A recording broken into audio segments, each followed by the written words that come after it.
നമുക്ക് ആദർശിന്റെയും നയനയുടെയും ഇന്നത്തെ നല്ലൊരു കഥ കേട്ടാലോ? അങ്ങനെ ഇന്നത്തെ കഥയിൽ നയനയും ആദർശും കൂടെ നല്ല ഉറക്കമായിരുന്നു. ആ സമയത്താണ് പെട്ടെന്ന് നയനയ്ക്ക് ഒരു വയറുവേദന തോന്നിയത്. നയന വയറെ പൊത്തിപ്പിടിച്ചോണ്ട് ഇങ്ങനെ എഴുന്നേക്കണം. അപ്പോഴേക്ക് ഛർദ്ദിക്കാനും വന്നു. പിന്നീട് നയന പോയി ഛർദ്ദിക്കുക. ആ സമയത്ത് ശബ്ദം കേട്ടോണ്ട് ആദർശ് ചാടി എഴുന്നേറ്റിരുന്നു. എന്താ നയന, എന്ത് പറ്റിയെന്നൊക്കെ ചോദിച്ചു. ഞാൻ പറഞ്ഞു, ആദർശിട്ട എന്താണെന്ന് അറിയത്തില്ല, നല്ല വയറുവേദന ഉണ്ടെന്ന് പറയണ്. നീ ഛർദ്ദിച്ചോ? ഞാൻ ഛർദ്ദിക്കുകയും ചെയ്തു. എനിക്കൊന്ന് പുറത്തുനിന്ന് ഫുഡൊന്നും കഴിച്ച് അങ്ങോട്ട് പിടിച്ചില്ലാന്ന് തോന്നേ. ആദർശ് പറഞ്ഞു, ചിലപ്പോൾ ശരിയായിരിക്കും എന്ന് പറഞ്ഞു. എന്താണെന്നറിയില്ല ആദർശേട്ടാ, നല്ല വേദന ഉണ്ടെന്ന് പറയണം. ഞാൻ അപ്പോഴേ പറഞ്ഞല്ലേ പുറത്തുനിന്ന് ആഹാരം കഴിക്കണ്ടെന്ന്. ചിലപ്പോൾ പിടിച്ചു കാണത്തില്ല. ഒരിടത്തും നല്ല കഴിച്ചേ. നമ്മൾ ഇവിടുന്ന് ആഹാരം കഴിച്ചിട്ടും അല്ലേ പോയത്. പിന്നെ അവിടെ എവിടെയെല്ലാം കയറി ഇറങ്ങി അവിടുന്ന് ഇവിടുന്ന് എല്ലാം കണ്ടതെല്ലാം കഴിച്ചല്ലോ. അപ്പൊ അതുകൊണ്ടാണെന്ന് തോന്നിയെന്ന് പറഞ്ഞു. അപ്പോഴേക്കും ആദർശ് പറഞ്ഞു, ബാ നമുക്ക് ഹോസ്പിറ്റലിൽ പോകാന്ന് പറഞ്ഞു. നയൻ പറഞ്ഞു, വേണ്ട ആദർശേട്ടൻ എൻ്റെ കൂടെ വരണ്ട, നീ അമ്മയൊന്ന് വിളിച്ചാൽ മതി എന്ന് പറഞ്ഞു. പെട്ടെന്ന് തന്നെ ആദർശ് ദേവേനയെ വിളിക്കുവാണ്. ദേവേനി എടുത്തു, ഇതെന്താ ഈ സമയത്ത്? ആദർശ് മോനാണല്ലോ. ഇതേ ചേട്ടാ, ആദർശ് മോനെ വിളിക്കണേന്ന് പറഞ്ഞു. അങ്ങനെ ചോദിച്ചു, എന്താടാ മോനെ, എന്താ കാര്യം എന്താ? അതെ, അമ്മയും അച്ഛനും കൂടെ പെട്ടെന്ന് മുറിയിലേക്ക് വാ, എന്നാ എനിക്ക് തീരെ വയ്യ എന്ന് പറയണം. അത് കേട്ട പാതി കേൾക്കാത്ത പാതി ദേവേനിയും ജയനും കൂടെ നേരെ മുറിയിലേക്ക് ചെല്ലുവാണ്. അങ്ങനെ ചെന്ന് കഴിഞ്ഞപ്പോഴത്തേനും നയന വയറേലൊക്കെ പൊത്തിപ്പിടിച്ച് അവിടെ ഇരിക്കുന്നുണ്ട്. ആ സമയത്ത് ദേവേനി പറഞ്ഞു, എന്താ മോളെ, എന്ത് പറ്റിയാന്ന് ചോദിച്ചു. അതെ, വയറുവേദനയുണ്ട്, ഛർദ്ദിക്കുകയും ചെയ്യുന്നു പറയണ. എന്നാ നമുക്ക് ഹോസ്പിറ്റലിൽ പോകാന്ന് പറഞ്ഞു. നയന പറഞ്ഞേ, വേണ്ട, ഒരു ചുക്കാപ്പി ഇട്ട് തന്നാൽ മാത്രം മതി. ജയൻ പറഞ്ഞു, അതൊന്നും ശരിയാകത്തില്ല, ചുക്കാപ്പി കുടിച്ചാലൊന്നും ശരിയാകത്തില്ല, ഇപ്പൊ തന്നെ ഹോസ്പിറ്റലിൽ പോകണം. അപ്പൊ ആദർശ് പറഞ്ഞു, ഞാനും കൂടെ വരാന്ന് പറഞ്ഞു. ദേവേനും പറഞ്ഞു, വേണ്ട നീ വരണ്ട, ഞങ്ങൾ രണ്ടും പോയിട്ട് വന്നോളാം എന്ന് പറയണ. അങ്ങനെ ജയനും ദേവേനും കൂടെ നയനയും കൊണ്ട് ഹോസ്പിറ്റലിലേക്ക് പോകാനായിട്ട് ഇറങ്ങി പോകണം. അങ്ങനെ ഹാളിൽ ചെന്ന് കഥമൊക്കെ തുറന്ന് പുറത്തേക്ക് ഇറങ്ങാൻ തുടങ്ങുമ്പോഴാണ് ജലജയുടെ വരവ്. ജല ചോദിച്ചു, എങ്ങോട്ടാന്ന് ചോദിക്കുകയാണ്. ഈ ചോദ്യം കേട്ട് കഴിഞ്ഞപ്പോഴത്തേനും ദേവേനിയൊക്കെ നോക്കി. അല്ല, ഇവിടുത്തെ ഒച്ചപ്പാടും ബഹളവും കേട്ട് ഞാൻ എഴുന്നേറ്റാ. അപ്പോഴാ കണ്ടത്, എന്ത് പറ്റിയെന്ന് ചോദിക്കണം. അതെ, മോൾക്കും നല്ല സുഖമില്ലാന്ന് ദേവേനി പറഞ്ഞു. അപ്പോഴേക്കും ജലജ പറഞ്ഞു, ആ കണ്ടാലും അറിയാം, നല്ല ക്ഷീണമുണ്ട്. അയ്യോ, നല്ല വേദനയുണ്ടല്ലേ, എന്ത് ചെയ്യാനാ, ആദർശ് ജയിലിൽ പോയതിന്റെ വിഷമം കൊണ്ടായിരിക്കും ഇങ്ങനെയൊക്കെ സംഭവിച്ചേ. പെട്ടെന്ന് തന്നെ ഒന്ന് ഹോസ്പിറ്റലിൽ കൊണ്ടുപോയിക്കോളാൻ പറയാണ്. അപ്പോഴേക്കും ജയൻ ദേവേനോട് പറഞ്ഞു, ഈ സമയത്ത് എന്നിട്ടും ഡോക്ടർ ഉണ്ടാകത്തില്ലായിരിക്കും, ഡ്യൂട്ടി ഡോക്ടർ കാണുമായിരിക്കും അവിടെ, നമുക്ക് ഡ്യൂട്ടി ഡോക്ടറെ പോയി കാണാം. അതും പറഞ്ഞിട്ടാണ് അവരങ്ങോട്ട് പോകുന്നത്. ജലജയ്ക്ക് സന്തോഷമായി. രക്ഷപ്പെട്ടു. അങ്ങനെ ഒരു സന്തോഷ വാർത്തയും കൂടെ മിക്കവാറും അധികം വയ്യാതെ കേൾക്കും എന്നൊരു ചിന്തയായിരുന്നു മനസ്സിൽ നിറയും. പിന്നീട് ജലജ നേരെ നവ്യയുടെ അബിയുടെ മുറിയുടെ കഥയെ പോയി മുട്ടുവാണ്. ആ സമയത്ത് അബിയോർത്ത്, ഈ സമയത്ത് ആരാ? നവ്യ ഓർത്തു, ഇത് എന്തിനാ പോലെ ഇങ്ങനെ മുട്ടുന്നേ നിർത്തു. അപ്പോഴേക്കും ജലജയുടെ ശബ്ദം കേട്ടു. തുറക്കടാ അബി എന്ന് പറഞ്ഞോണ്ട്, അമ്മയാണല്ലോ എന്ന് പറയണ. അങ്ങനെ പോയി അബി കഥ തുറക്കണം. അപ്പോഴേക്കും ജലജ അകത്തേക്ക് കയറി വന്നു. അപ്പോഴേക്കും നവ്യ ചോദിച്ചു, എന്താ അമ്മയെന്ന് ചോദിക്കണം. എടി, നിന്റെ അനുജത്തിയെ ഹോസ്പിറ്റലിലേക്ക് കൊണ്ടുപോയി, അവൾക്ക് നല്ല വയറുവേദനയാന്ന് പറയണ. വയറുവേദനയോ? അതെ, ഇപ്പോഴങ്ങോട്ട് കൊണ്ടുപോയതുള്ളെന്ന് പറഞ്ഞു. അത് കേട്ടിച്ചപ്പോ നവ്യ പറഞ്ഞു, അയ്യോ എന്ത് പറ്റിയതാണോ അവോ? അവൾക്ക് ഇങ്ങനെയൊക്കെ സംഭവിച്ചാല് എനിക്ക് നല്ല വിഷമമുണ്ടെന്ന് പറഞ്ഞു.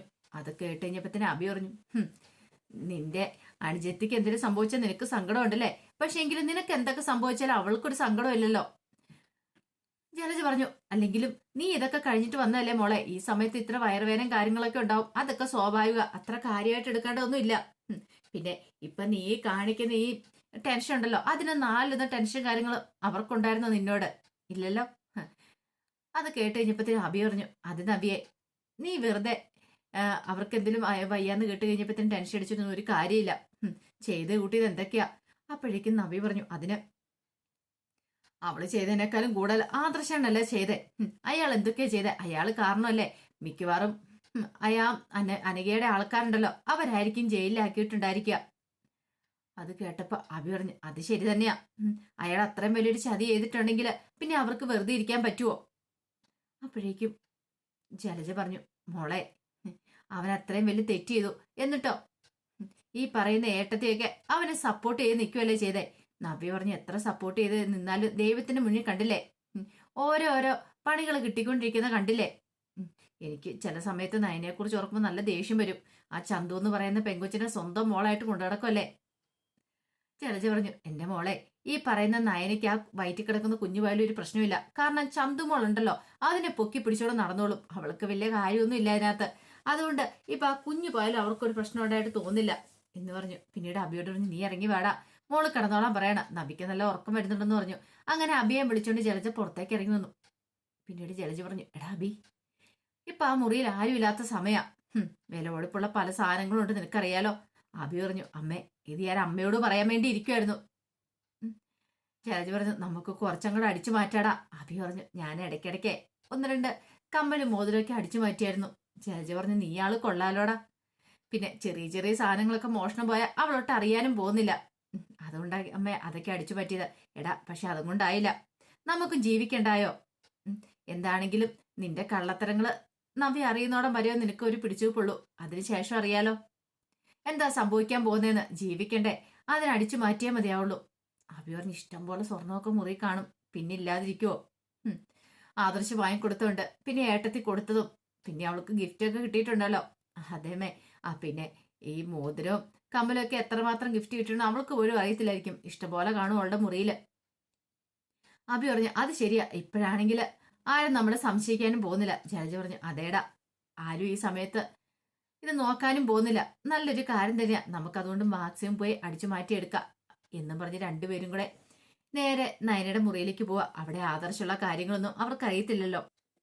പിന്നീട് അഭിയും ജലജയും കൂടെ നേരെ നയനയുടെ മുറി ലക്ഷ്യമാക്കി ചെല്ലുവാണ്. ഈ സമയത്ത് ആദർശ് പുറത്തേക്ക് ഇറങ്ങാമെന്ന് കരുതിയിരിക്കുമ്പോഴത്തേനാണ് അവർ കയറി വരുന്നുണ്ട്. ഇവരെന്തിനാ ഇങ്ങോട്ടേക്ക് വരുന്നത്? മുറിയുടെ അങ്ങോട്ടേക്കാണല്ലോ വരുന്നത്. പെട്ടെന്ന് ആദർശൻ എന്ത് ചെയ്യണമെന്ന് അറിയത്തില്ല. ആദർശ് അവിടെ പോയി ഒളിച്ചിരിക്കുവാണ്. അവിടെ പോയി ഒളിച്ചിരുന്നിട്ട് നോക്കിക്കഴിഞ്ഞപ്പോൾ രണ്ടുപേരും കൂടെ അകത്തേക്ക് കയറി വന്നു. ഇവരിത് എന്തിനുള്ള പുറപ്പാടാണെന്ന് മനസ്സിലായില്ല. അപ്പോഴേക്കും ജലജ പറഞ്ഞു, ഇനി പെട്ടെന്നൊന്നും അവൾ വരാൻ പോകുന്നില്ല. അഭി പറഞ്ഞു, അത് ശരിയാമ്മേ, ഒരു കാര്യം ചെയ്യും, എന്നാലും അതല്ലല്ലോ, പെട്ടെന്ന് തന്നെ നമുക്ക് സാധനങ്ങൾ എടുത്ത് പുറത്ത് കിടക്കണമെന്ന് പറയണം. ഹെടാ, ആദർശ് ജയിലിലായത് കൃത്യ സമയത്ത് തന്നെയാ. അതുകൊണ്ട് എന്താ നമുക്ക് ഗുണമായില്ലെന്ന് ചോദിക്കണം. അതെ, ഇനിയിപ്പോൾ അവൾക്ക് വയറുവേദനയായിട്ട് പോയിട്ട് അവളുടെ വയറ്റിൽ കിടക്കുന്ന കുഞ്ഞു പോയാലും കുഴപ്പമില്ല, അതങ്ങ് അബോർട്ടായി പോയാൽ മതിയായിരുന്നു. ഇതൊക്കെ കേട്ടോണ്ടിരുന്ന ആദർശിന് അടിമുടി പെരുത്ത് കയറി നല്ല ദേഷ്യമായി പോയി. പക്ഷെ എന്ത് ചെയ്യാൻ പറ്റും? ശബ്ദം ഉണ്ടാക്കാനോ അല്ലെങ്കിൽ താൻ ഇവിടെ ഉണ്ടെന്നോ പറയാൻ പറ്റില്ലോ. ആദർശ് കടിച്ചു പിടിച്ച് അവിടെ ഇരിക്കുകയാണ്. എന്ത് ചെയ്യാൻ പറ്റുമെന്ന് ഓർത്തിട്ട് പിന്നെ രണ്ടുപേരും കൂടെ അലമാരി ലക്ഷ്യം വാങ്ങി നീങ്ങി. അലമാരിക്ക് അത് നോക്കി കഴിഞ്ഞപ്പോഴത്തേനും ഒന്ന് രണ്ട് ബോക്സ് ഒക്കെ ഉണ്ട്. അങ്ങനെ ഒന്ന് രണ്ടാണ് തുറന്നു നോക്കി കഴിഞ്ഞപ്പോൾ അതിനകത്ത് കാര്യമായിട്ടൊന്നും കണ്ടില്ല. അമ്മ വേറൊന്നും എടുക്കാൻ പറയണം. അങ്ങനെ നോക്കിക്കഴിഞ്ഞപ്പോഴത്തേനും വലിയൊരു നെക്ലേസ് കണ്ടു. ഇതെടുക്കാന്ന് പറഞ്ഞു. അപ്പോഴേക്കും അഭി പറഞ്ഞു, അമ്മ ഇത്രയും വലുതൊക്കെ എടുത്താൽ ശരിയാവോ? പിടിക്കപ്പെടില്ലേന്ന് ചോദിക്കണം. എടാ, എടുക്കുമ്പോ ഇച്ചിരി കനത്തിൽ എന്തെങ്കിലും എടുക്കണ്ടേ? ഇപ്പൊ അവൾ എന്താണല്ലോ നോക്കാൻ പോകുന്നില്ല. അഭി പറഞ്ഞു, അത് ശരിയാ, നോക്കാനൊന്നും പോകുന്നില്ല. എന്നാലും എടാ, പേടിക്കേണ്ട കാര്യമൊന്നുമില്ല. ഇത് ഞാൻ എത്ര കൊതിച്ചാന്നറിയാവോ? ഇത് എത്ര പാവം വരുമെന്ന് നിനക്കറിയാവോ? ഇതേ അമ്മയുടെ കയ്യിലിരുന്ന അമ്മ അത് ദേവേനിക്ക് കൊടുത്തു. ദേവേനി അത് അവളെക്കാളും അഹങ്കാരിയായ മരുമോൾക്ക് കൊടുത്തു. അടുത്ത് അവള് കൈ വെച്ചുകൊണ്ടിരിക്കുവായിരുന്നു. ഇതെന്റെ പ്രതീക്ഷയായിരുന്നു. ഒടുവിൽ എന്റെ കൈകളിൽ തന്നെ വന്നെത്തി. ഇതൊക്കെ കണ്ടു കഴിഞ്ഞപ്പോഴത്തേനും ആദർശന് സഹിക്കാൻ പറ്റിയില്ല. അതിനോട് സ്വർണം അടിച്ചു മാറ്റാൻ വേണ്ടി രണ്ടും കൂടെ വന്നിരിക്കുന്ന. അപ്പോഴേക്കും അഭി അറിഞ്ഞു, അതിങ്ങ് തരാൻ പറയണം. അങ്ങനെ അഭി മേടിച്ച് നോക്കി. ഇതെങ്ങനെ ഒരു 10-20 പവൻ കാണുമേ? 10-20 ലക്ഷത്തിന് മുതലുണ്ട്. ഒരു കാര്യം ചെയ്യാം, അമ്മ ഇത് കൊണ്ട് ലോക്കറി വെക്കാൻ പറയണം. നാളെ രാവിലെ കൊണ്ട് ലോക്കറി വെച്ചോ. അതുകൊണ്ട് ആരും സംശയിക്കാനൊന്നും പോകുന്നില്ല. ഇനിയിപ്പോ ഇത് മോഷണം പോയെന്ന് അറിഞ്ഞു കഴിഞ്ഞാലും എത്ര നാൾ കഴിഞ്ഞിട്ട് അറിയുന്നേ. ഇനിയിപ്പോൾ അവളിത് നോക്കണമെങ്കിൽ എന്തെങ്കിലും വിശേഷ ദിവസം വന്നാൽ മാത്രം അവളിതെടുത്ത് നോക്കുള്ളൂ. അത് ശരിയാടാ മോനെ. അപ്പൊ അമ്മയുടെ ലോക്കർ ഇരുന്നോളും. അല്ലെ, ഒരു കാര്യം ചെയ്യാം, ഇത് വിൽക്കുവാണെങ്കിൽ നമുക്ക് 50-50 പൈസ എടുക്കായിരുന്നു. അത് കേട്ടപ്പോൾ ജഡ്ജ് പറഞ്ഞു, മിണ്ടാതെ പൊയ്ക്കോടുന്ന് വിൽക്കാനായിട്ട്. എടാ, അയർലൻഡിൽ നിന്ന് അധികം വൈകാതെ തന്നെ മോള് വരും. മോള് വരുന്ന സമയത്ത് അവളുടെ കല്യാണം നടത്തണ്ടേ? ഇതൊന്ന് മോടി പിടിപ്പിച്ച് അവൾക്ക് ഇട്ടുകൊടുക്കാം. എങ്ങനെയുണ്ട്? അതിനൊക്കെ വേണ്ടിയിട്ട് ഞാനിത് സൂക്ഷിച്ചു വെക്കുന്നതെന്ന് പറഞ്ഞു. എന്തേലും ആയിക്കോട്ടെ എന്ന് പറയണം. അവസാനം ജലജ പറഞ്ഞു, എന്നാൽ നമുക്ക് ഇറങ്ങിയാലോ? എൻ്റെ അമ്മയെ ആ എടുത്തുപോലെ തന്നെ അതുപോലെ തന്നെ വെക്കണം. ഇവിടെ ഒരു മുറിയിലുള്ള ഒരുത്തി എങ്ങനെയാന്ന് അറിയാലോ, കുശാഗ്ര ബുദ്ധിക്കാരിയാ. എന്തെങ്കിലും ഒന്ന് തിരിഞ്ഞും മറിഞ്ഞും കിടന്നിട്ടുണ്ടെങ്കിൽ അവൾക്ക് സംശയം തോന്നി. അതുപോലെ തന്നെ എടുത്തുപോലെ തന്നെ അതുപോലെ തന്നെ വെക്കണമെന്ന് പറഞ്ഞു. അങ്ങനെ കൃത്യ ഓർഡറിലൊക്കെ വെച്ചിട്ട് രണ്ടുപേരും കൂടെ പുറത്തേക്ക് ഇറങ്ങുവാണ്. ആദർശിന് നല്ല ദേഷ്യമായിരുന്നു. പിന്നീട് മുറി വന്നിട്ട് ജലജ നെക്ലേസ് ഒക്കെ നോക്കി.